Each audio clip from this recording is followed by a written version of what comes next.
Happy Halloween 2022, gals and guys. My media helper is back for another round of spooky movie reviews. We'll take a peek at some free and scary films that are streaming through the flesh-eating bandwidth near you. Each day this week, I will jump on a different streaming service to give you my best picks as to what flicks to check out this 2022 Halloween season. There are so many movies on these streaming services, it's always perplexing to determine what's worth watching. No one wants to watch a suck-ass movie, and no one wants to watch a movie that is bad around the Halloween season, although in those films, we may encourage ass-sucking. That may have come out wrong. Maybe neck-biting, axe in the chest, maybe shovel over the head. Maybe not so much ass-sucking. Scratch the ass-sucking. The links to all the Halloween movies I cover in these videos you can find down in the description, and they are free to stream. You can also comment below on your divine thoughts. In this edition of My Media Helpers Entertainment Online Halloween, we are going to focus on Cassandra Peterson, most known for her portrayal of the horror hostess character Elvira, Mistress of the Dark. Peterson gained fame on Los Angeles television station KHJ-TV in her stage persona as Elvira, hosting Elvira'S movie Macabre? I don't know, how do you say that? It was a weekly B-movie presentation. From that, she snowballed, or should I say, webbed herself into American pop culture and a world phenomenon. Elvira'S 2 feature-length films, as well as some of her hosting duties, can be found on the Tubi streaming service. You can also find her hosting duties on streaming services such as Peacock and Shout Factory, so check them out. And let's delve into Elvira'S first movie, and then we'll learn more about Cassandra. So I've known of this film since I was a kid. I've never seen it until now. I saw that it was on Tubi. I loved Elvira as a kid, as a personality. These movies aren't particularly good. There are some instances of goodness, but overall, they're pretty bad. And they're not even fun bad sometimes. They're just bad. But there are some moments of enjoyment, but mostly terrible. Elvira, Mistress of the Dark is a 1988 American comedy horror film directed by James Signorelli.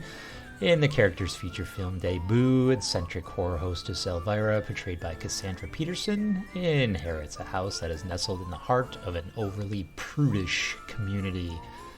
Cassandra Peterson was born September 17th of 1951, and she is an American actress best known for her portrayal of the horror hostess character Elvira, Mistress of the Dark.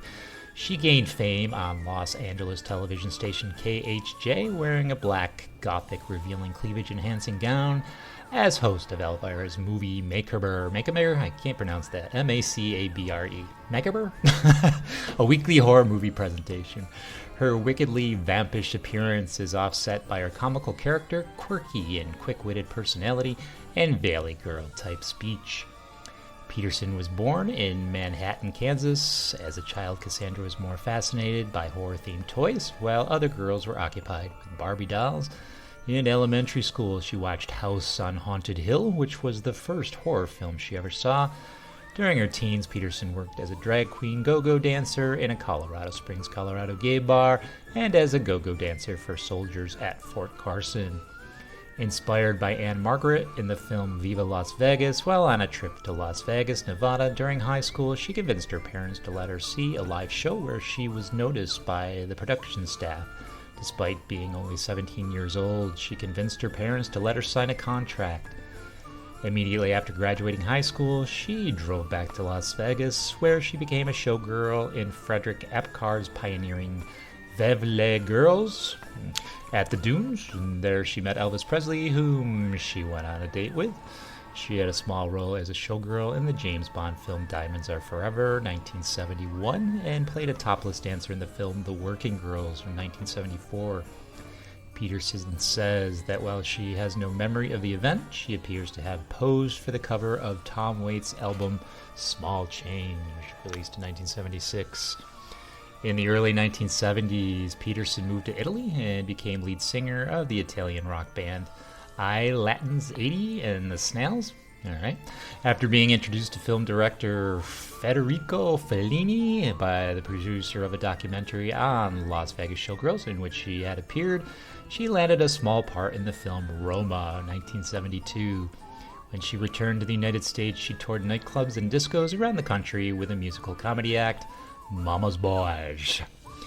In her 2021 memoirs, Yours Cruelly, Elvira, she writes, "Perhaps the biggest mistake I made in my 20s was posing nude for a husband-wife photography team who bullshitted me into doing what they said was a test shoot for Penthouse magazine. They guaranteed me I would never be seen anywhere publicly." She adds, "I never saw or heard from them again, and as far as I knew, that was the end of that, until 1981, when I became famous. Those photos, pubic hair and all, appeared in every sleazy men's magazine on the stand, and there wasn't a damn thing she could do about it. The photos from the 1974 photo shoot were actually published as early as 1975, with some images appearing on the cover of the May 1975 issue of Modern Man, posing under the name of Cassandra Lane, the June 1975 cover of Gay Magazine, the July 1975 cover and a 9-page graphic layout of Cavalcade, and the October 1976 issue of Man's Pleasure." Nice. Hopefully those husband and wife team are quite dead and burning in hell. In 1979, she joined the Los Angeles-based improvisational troupe, The Groundlings, where she created a Valley Girl-type character upon whom the Elvira persona is largely based. Peterson was one of the 2 finalists for the role of Ginger Grant for the 3rd Gilligan's Island television movie in 1981, but was dropped before filming. Shortly after that, KHJ-TV offered her the horror host position. Peterson also was a personality on Los Angeles radio station KROQ-FM 106.7 from 1982 to 1983. And we'll learn more about Peterson's career during the next film review. As far as Elvira Mistress of the Dark, the plot revolves around buxom Los Angeles TV horror hostess Elvira, Mistress of the Dark, quits her job after the station's new owner sexually harasses her. She plans to open an act in Las Vegas, but needs $50,000 for the project. Upon learning she is a beneficiary of her deceased great-aunt Morgana, she travels to Falwell, Massachusetts to claim the inheritance, which includes a mansion, a recipe book, and Morgana's pet poodle, Algonquin. As her Elvira character skyrocketed to fame, Cassandra Peterson announced plans to spin her off into a feature film. NBC casting director Joel Thurm pitched the idea of a sitcom to network president Brandon Tartikoff, who became enthusiastic about the notion. However, Peterson had her heart set on bringing the character to the big screen, and there were concerns that she would never get the opportunity if she made the leap to prime time. Tartikoff later finalized a deal for NBC to produce a film, which would possibly be followed up with sequels and eventually a TV series, but he ended up leaving the network before the show materialized. Peterson and frequent writer collaborator John Paragon met in the comedy troupe The Groundlings, and he worked his way up from recurring guest star to writer on her movie Makeover series. Sam Egan was brought into the fold because he was an experienced TV writer and impressed Peterson with his script for The Fall Guy, episode October the 31st, which he had written explicitly for her. Tartikoff pushed for a storyline similar to Harper Valley PTA, and after the first draft was turned in, the writers were forced to add a group of teenagers, which resulted in reducing the screen time for all the other characters. After appearing in a small part in Pee-wee's Big Adventure, Peterson thought Tim Burton was the perfect choice to direct her film, but he got tied up with the production of Beetlejuice. Tartikoff tapped James Signorelli to direct, although Signorelli only had one feature film to his credit. He'd been prolifically churning out commercial parodies on Saturday Night Live since 1977. Peterson was dealt a crushing blow with the 1986 AIDS-related death of Robert Redding, to whom she dedicated the film and named the character of Bob after.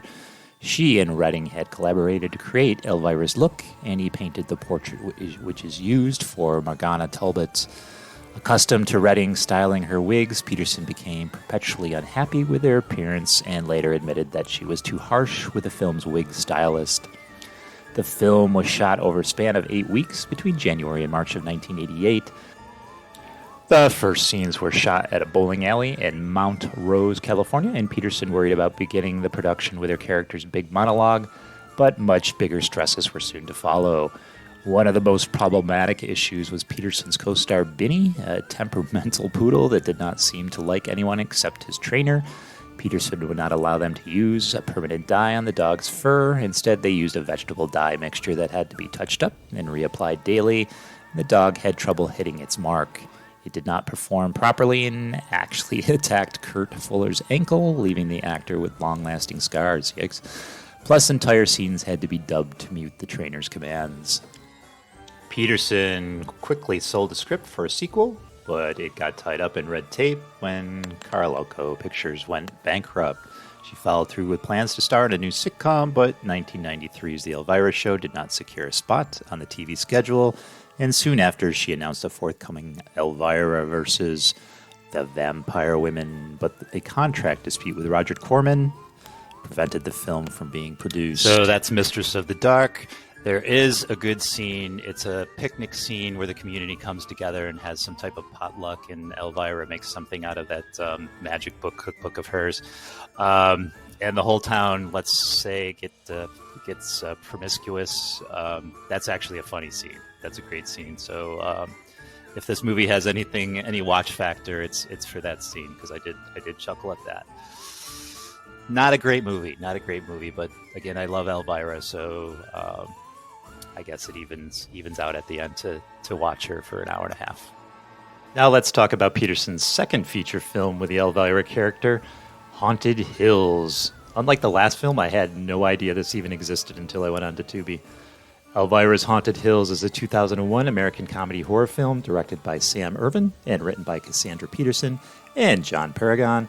It is the second film starring Peterson in the title role of Elvira after the 1988 theatrical release, Elvira Mistress of the Dark, which we just talked about, and the film also stars Richard O'Brien and Mary Shear. This movie is uber terrible. I mean, Mistress of the Dark was watchable, and I didn't really get bored watching that, but Haunted Hill, I couldn't wait till it was over. It was that bad. The jokes did not land anywhere. I think they landed about 3 miles away from me. Peterson always directs a lot of the jokes towards her cleavage. She's a very endowed, beautiful woman, but that seems to be her whole shtick as the Elvira character, anyways. Or some of her shtick is her generous proportion of chest that she received through genetics. The movie overall, not good, but let's look into her and the movie further. In 1851, in the Carpathian Mountains of Romania, Elvira and her maidservant, Zoe, I guess, on their way to a can-can review in Paris, get kicked out of an inn for a slight monetary discrepancy. After making their way out of the village, they are rescued by Dr. Bradley, who takes them to stay at the castle Helsubis in the hills high above the village. Well, there, Elvira meets the residents and discovers that she happens to resemble the deceased former wife of his lordship, the Count Vladimir Helsubis, I guess. The script for Elvira's Haunted Hills was written in the late 1990s, but after spending 3 years trying to get Hollywood to produce the project, Elvira and then-husband Mark Pearson decided to finance it themselves. The shoot in Romania was grueling, and they had difficulty securing distribution. In the same vein as Young Frankenstein, Haunted Hills spoofs the 1960s Roger Corman, Edgar Allan Poe films. Other than Elvira character, there's no direct connection between the films, although it is sometimes referred to as a prequel since it is set more than a century earlier. And if I can just throw in, this is no Young Frankenstein, which is a classic. This is not. The film was privately funded without the use of a film studio. Peterson and her then-husband Mark Pearson, which we mentioned, mortgaged their house and apartment building to raise $1 million and obtain additional funds from relatives. It was filmed in Transylvania, Romania, and promoted as film festivals and horror sci-fi conventions. The film is dedicated to Vincent Price. The film also parodies British horror films from Hammer Studios. Mention of this is made on the featurette contained within the DVD of the film. Scott Elkinson's character is clearly evocative of Price, who starred in many of the Poe films.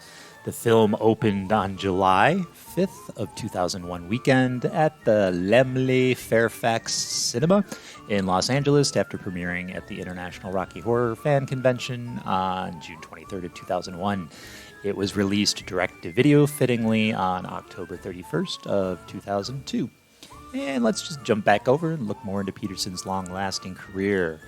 In 1981, 6 years after the death of Larry Vinson, who starred as host Sinister Seymour of a Los Angeles weekend horror show called Fright Night, show producers began to bring the show back. The producers decided to use a hostess. They asked 1950s horror hostess Mala Nurmi, I'm sorry if I'm mispronouncing these names, to revive the Vampira show. Nurmi worked on the project for a short time, but quit when the producers would not hire Lola Falana to play Vampira. The station sent out a casting call, and Peterson auditioned and won the role. Producers left it up to her to create the role's image. She and her best friend, Robert Redding, came up with a sexy punk vampire look after producers rejected her original idea to look like Sharon Tate's character in Fearless Vampire Killers. Shortly before the first taping, producers received a cease and desist letter from Nurmi. Besides the similarities in the format and costumes, Elvira's closing line for each show, wishing her audience unpleasant dreams, was notably similar to Vampira's closure, Bad Dreams, Darlings, that's a stretch, uttered as she walked off down the misty corridor. The court ruled in favor of Peterson, holding that likeness means actual representation of another person's appearance and not simply close resemblance. Peterson claimed that Elvira was nothing like Vampira, aside from the basic design of the black dress and black hair. Nurmi claimed that Vampira's image was based on Morticia Addams, a character in Charles Addams cartoons that appeared in the New York Magazine. Well, make up your mind there. Peterson's Elvira character rapidly gained notice with her tight-fitting low-cut cleavage, displaying black gown. Adapting the flippant tone of a California Valley girl, she brought a satirical, sarcastic edge to her commentary. She revealed in dropping risque double entendres and making frequent jokes about her cleavage. In an AOL Entertainment News interview, Peterson said, "I figured out that Elvira is me when I was a teenager. She is a spastic girl. I just say what I feel, and people seem to enjoy it. Her camp humor, sex appeal, and good-natured self-mockery made her popular with late-night movie viewers, and her popularity soared." The Elvira character soon evolved from an obscure cult figure to a lucrative brand. She was associated with many products through the 1980s and 1990s, including Halloween costumes, comic books, action figures, trading cards, pinball machines, Halloween decor, model kits, calendars, perfume, and dolls. I lived during those times, and I remember all this stuff. She has appeared on the cover of Femme Fatale's magazine 5 times. Her popularity reached its zenith with the release of the 1988 feature film, Elvira Mistress of the Dark, on whose script was written directly for the screen. Peterson collaborated with John Paragon and Sam Egan. After several years of attempts to make a sequel to Elvira Mistress of the Dark, Cassandra and her manager and then husband, Mark Pearson, decided to finance a second movie. And that brings us full circle. In November of 2000, Peterson wrote, again in collaboration with Paragon, and co-produced Elvira's Haunted Hills. In September of 2010, Elvira's movie Makeover returned to television syndication, this time with public domain films. In October of 2014, it was revealed that a new series of 13 episodes had been produced, 13 Nights of Elvira for Hulu.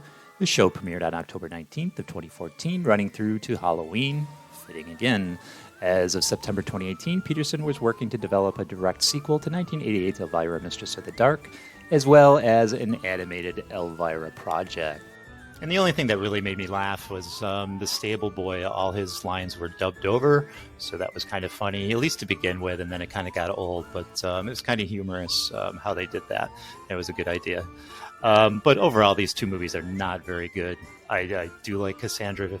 I do like the character of Elvira. She's very funny, witty, quick. I like all her guest appearances over the years, commercials, everything. She's a great character. She's a great actress. She just made 2 really crappy movies. I don't recommend them unless you're a big fan.